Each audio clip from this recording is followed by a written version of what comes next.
All right, let's keep this going with my good friends. I'm Celso. And Justin.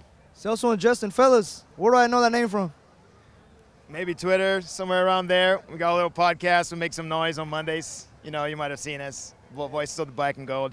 Voices of the Black and Gold. Fellas, now I want to talk about that, but first let's talk about this game, man. What are you guys feeling? What's your guys' headline for this match? And are we confident of LAFC this weekend? Talk to me. Man, you know, all we wanted was a win, and we came out with a tie. And this team is really good at away ties. And I brought this up multiple times and ended up being a tie tonight. So now we got to go to Colorado and rearrange and try to make a win. So I don't know. You know, I think the season sort of wrapped up. It felt like that. And, you know, we're going to be talking about farewells and what's going to happen next year, really.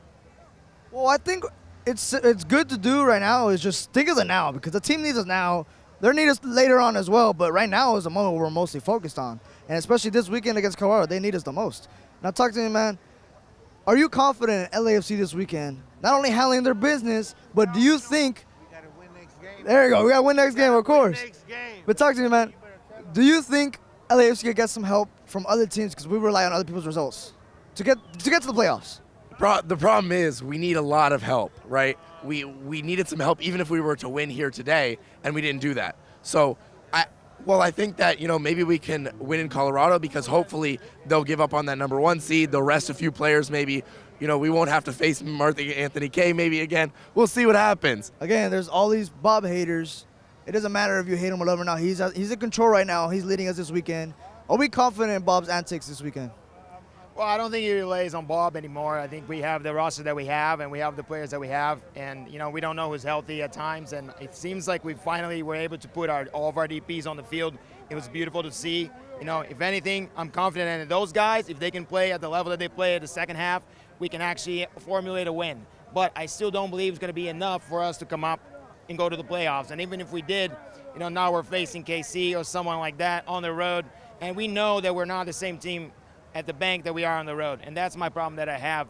You know, Bob on the road has been a disaster since he started. You know, it's really been a weak roster. A weak results, a series of results on the road. And that's where I have a problem with it. We have to win on the road in order to win in this league, and we haven't been able to do that in the last 2 years.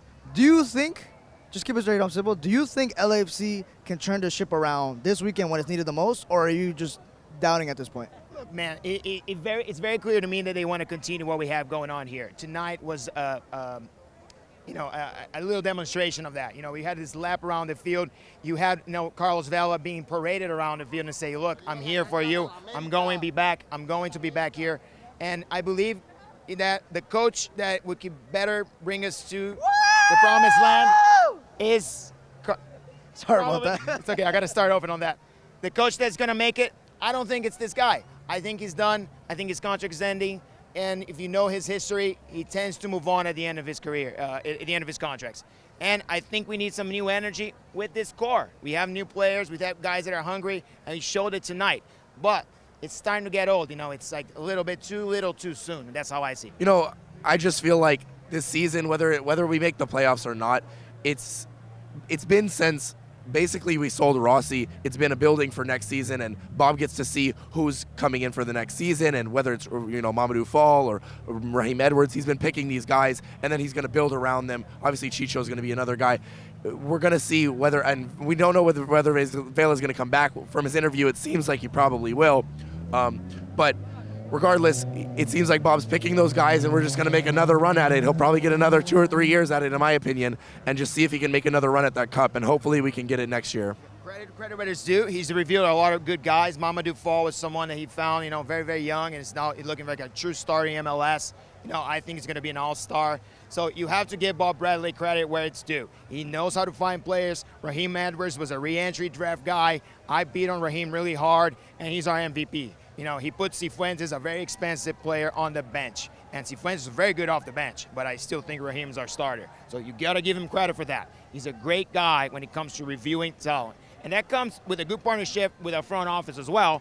And we've been very critical of John Thornton and his signings. But I think he has done a really good job in bringing guys, domestic players like Ibeagua, to complement our defense when we lost our main players, you know what I mean, in order to build up our defense with the young guys that we have. Where we failed is that we might have done that a little bit too late, right? We built our roster mid-season. This team is not the team that started the season, right? We started with Corey Baird. If we had this this team in the beginning of the season, we would have killed it. And that's where I think we fault the front office more than Bob Bradley. Bob Bradley needs a full season with these 3 DPs and no interruptions, and then we'll see what he can do next year.